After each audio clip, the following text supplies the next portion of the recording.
사사기 20장 8절에서 28절까지 말씀입니다.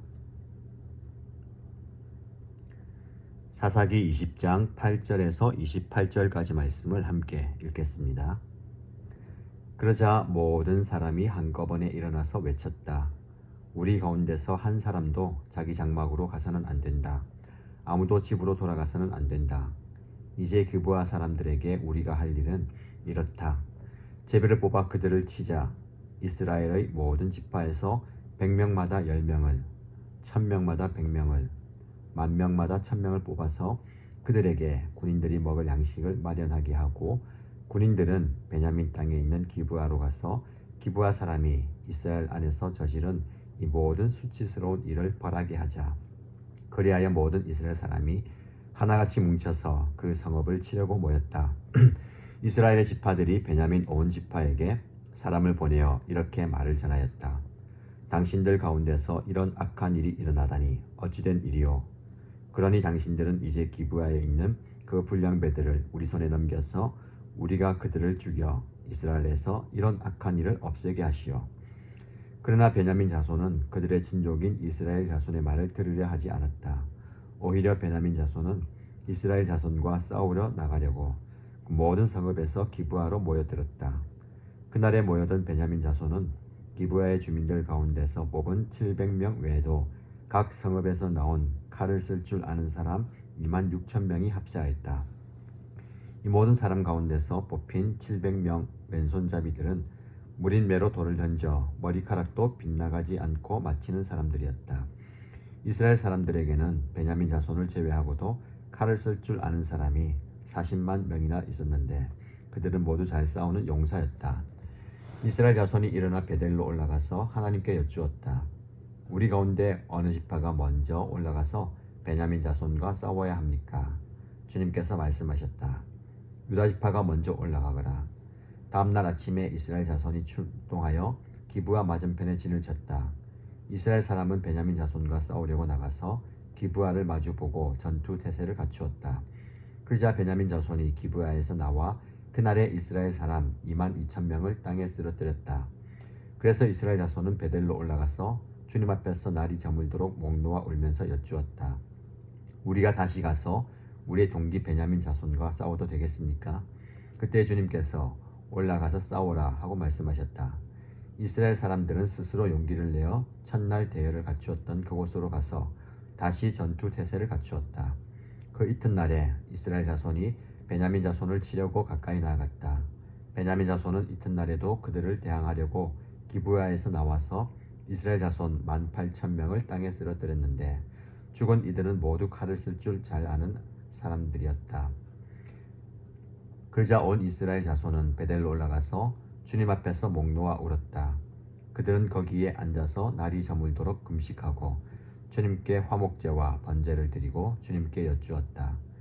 그때는 하나님의 언약궤가 베델에 있었고 아론의 손자이며 엘르아살의 아들인 비느하스가 제사장으로 있는 때였다. 우리가 또다시 올라가서 우리의 동기 베냐민 자손과 싸워도 되겠습니까? 아니면 그만두어야 하겠습니까? 주님께서 말씀하셨다. 올라가거라. 내일은 틀림없이 내가 그들을 너희 손에 넘겨주겠다. 아멘.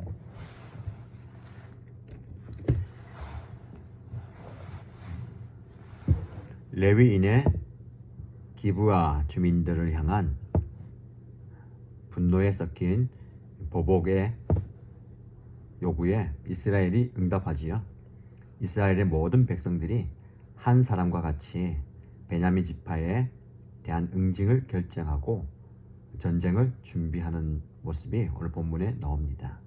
이 결정은 하나님의 말씀을 거스를 뿐 아니라 성급하고 조급한 결정이었습니다.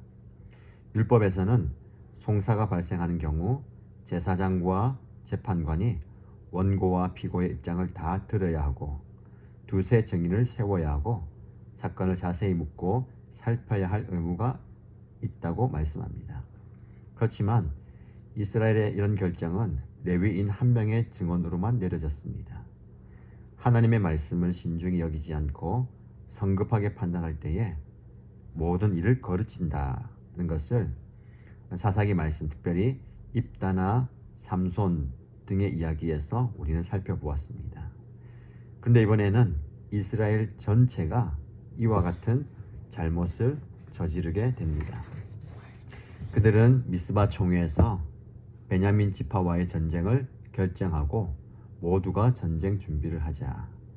여기 와 있는 아무도 집으로 돌아가서는 안 된다. 그리고 제비를 뽑아서 전쟁에 필요한 양식을 마련하게 하고 또 전쟁을 준비합니다.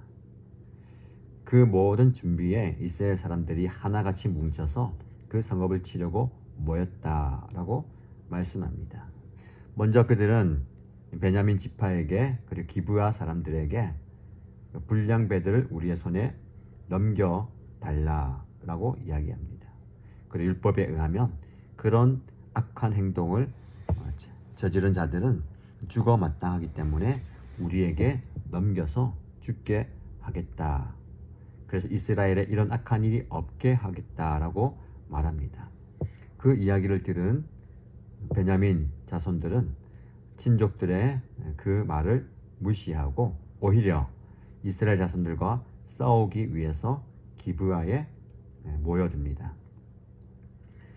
이 과정 속에 이스라엘 전체 그리고 베냐민 지파 그리고 레위인의 그런 악한 행동 속에 우리는 한 사람 한 지파 더 나아가서 모든 이스라엘 민족이 하나님의 뜻을 구하기보다는 자기의 눈에 오른 대로 행하는 모습을 보게 됩니다. 단지 한 사람 한 가정의 영적인 무지함과 영적 어둠이 아니라 온 민족의 영적 어둠을 보게 됩니다. 자, 이제 본격적으로 이스라엘 11지파와 베냐민 지파와의 전쟁이 시작됩니다. 베냐민 지파의 군사력을 보면 칼을 쓸 줄 아는 사람이 26,000명이 합세하였고 그리고 700명은 왼손잡이로 그 왼손잡이가 물맷돌을 던지는데 얼마나 정확하게 던지는지 머리카락도 빗나가지 않고 맞히는 사람들이었다라고 성경은 말씀합니다. 그리고 이에 대항하는 이스라엘 사람들은 무려 40만 명이 모였습니다. 지금까지 이들은 가나안 정복에 나서도록 요구할 때에 몸을 사리고 사사들이 도움을 요청해도 들은 척도 안 하던 이스라엘 백성들이 동족을 향해 전쟁하기로 결정할 때는 과도하고 단호하고 용감하게 하나가 되는 모습을 보게 됩니다. 우리는 선한 일에는 열심을 내지 못하고 하나 되지 못하는 모습이 있지만 어떤 악한 일에는 모두가 다 하나가 되어서 그 악행에 동참하는 것을 보게 됩니다. 인간의 어리석은 그리고 잘못된 본성의 모습을 볼 수가 있습니다. 자, 이 전쟁을 시작하면서 이스라엘 자손들은 베델에 올라가서 하나님께 여쭈어 봅니다. 우리 가운데 어느 지파가 먼저 올라가서 베냐민 자손과 싸워야 합니까? 우리 언뜻 보면 싸움에 앞서서 하나님께 기도하고 하나님의 뜻을 구하는 것 같이 보입니다. 그런데 말씀을 자세히 보면 이들은 기도의 대상, 즉 전쟁의 대상과 기도의 내용이 잘못되었다는 것을 알게 됩니다. 사사기 말씀을 처음 시작하면서 이스라엘 백성들이 가나안을 정복할 때에 어느 지파가 가장 먼저 나가서 싸워야 되겠습니까? 라고 하나님께 물어봅니다.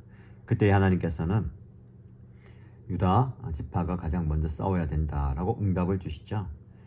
그 기도의 그리고 전쟁의 대상은 하나님께서 허락하신 또 약속하신 가나안 백성들과의 전쟁이었습니다. 그리고 그 전쟁에 대한 하나님의 응답은 반드시 너를 승리하게 할 것이고 너의 대적을 너의 손에 붙이겠다라고 말씀하셨죠. 근데 오늘 본문의 말씀에 보면 그 전쟁의 대상이 가나안 백성들이 아니라 자신의 동족입니다. 하나님은 자신의 동족들과 싸움, 전쟁을 허락하지 않으셨죠. 그리고 기도의 내용을 보면 이들이 이미 전쟁을 하기로 결정하고 하나님께는 그 결정에 대한 결과를 요청합니다. 우리가 싸울 건데 반드시 이길 것이고 이 합당한 싸움에서 하나님 누가 먼저 나가야 되겠습니까? 라고 묻는 모습입니다. 사실 저와 여러분의 기도에도 이런 기도가 참 많지 않습니까? 하나님, 제가 이 일을 할 겁니다. 어떻게 할까요?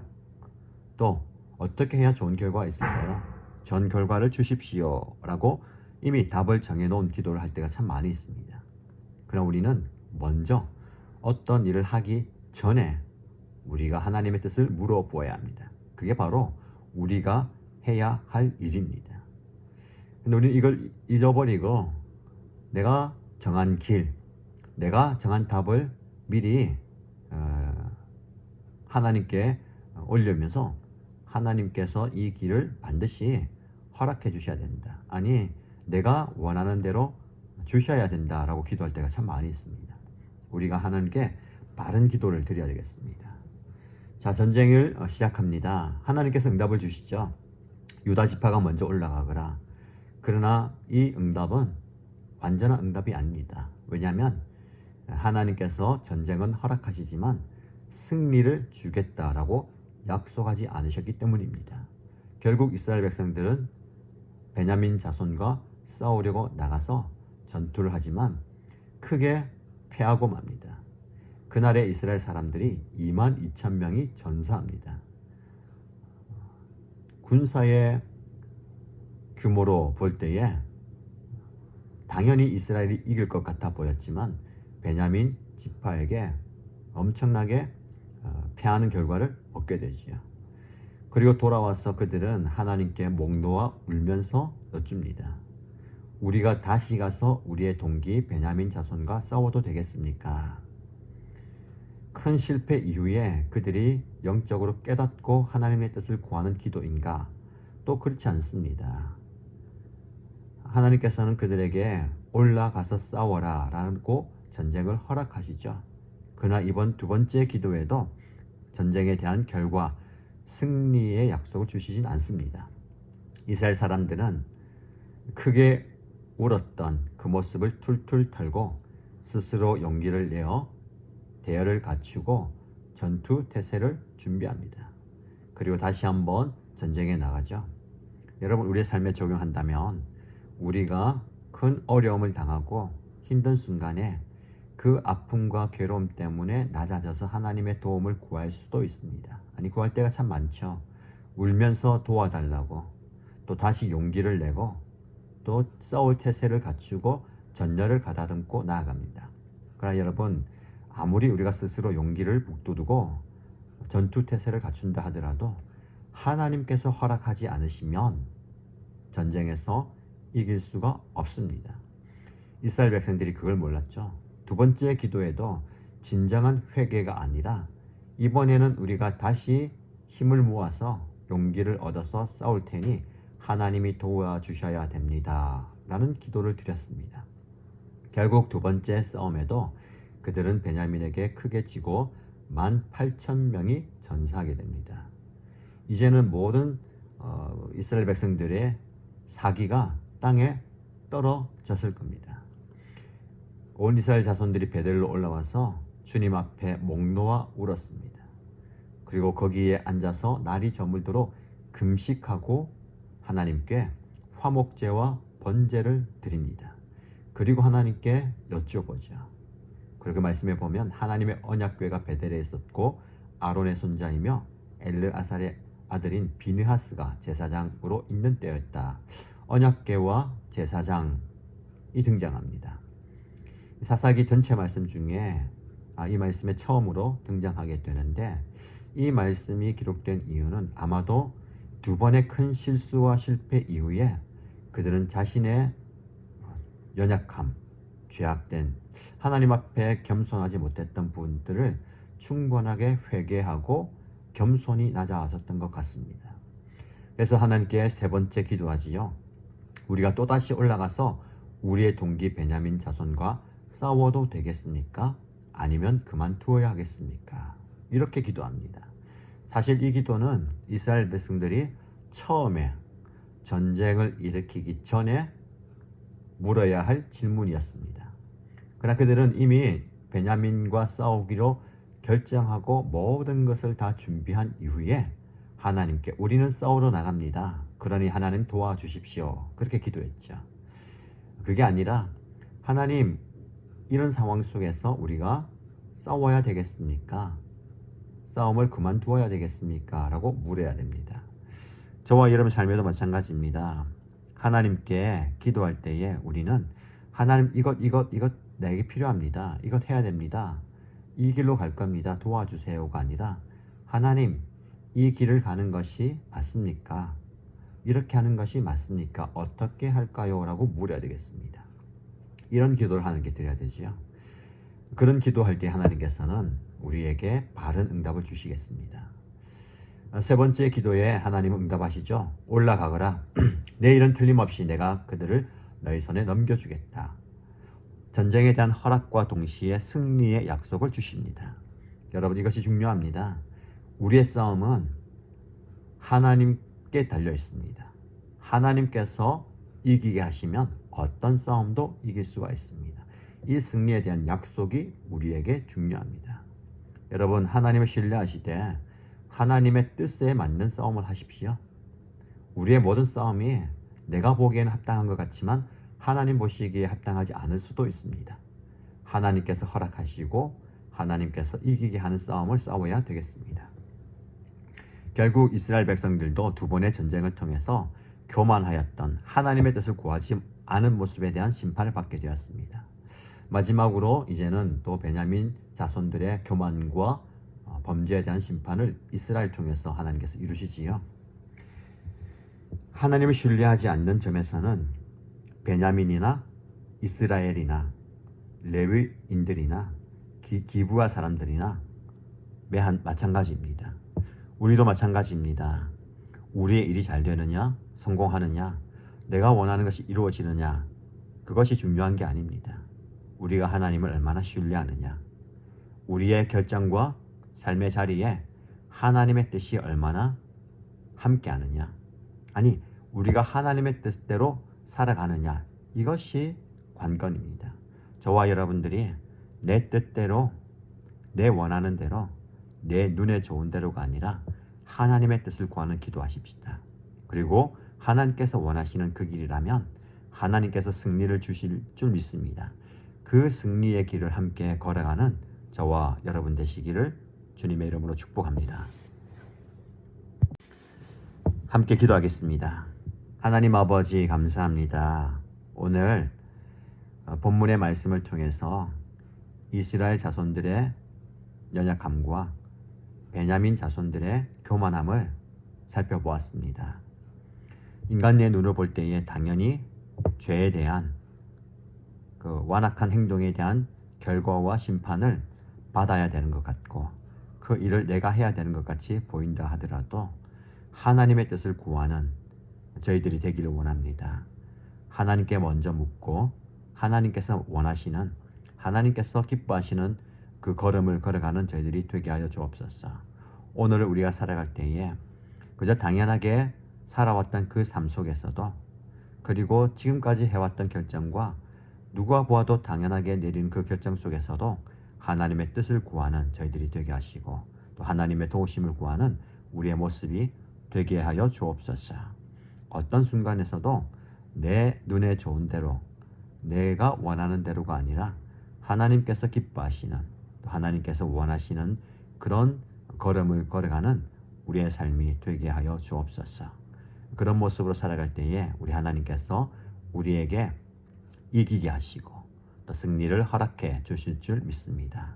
우리의 싸움이, 우리의 영적 전쟁이 하나님께 달려 있음을 하나님께서 허락하여 주신다는 것을 믿고 하나님께 모든 것을 맡기고 신뢰하는 저희들이 되게 하여 주옵소서. 모든 말씀 예수님의 이름으로 기도합니다. 아멘.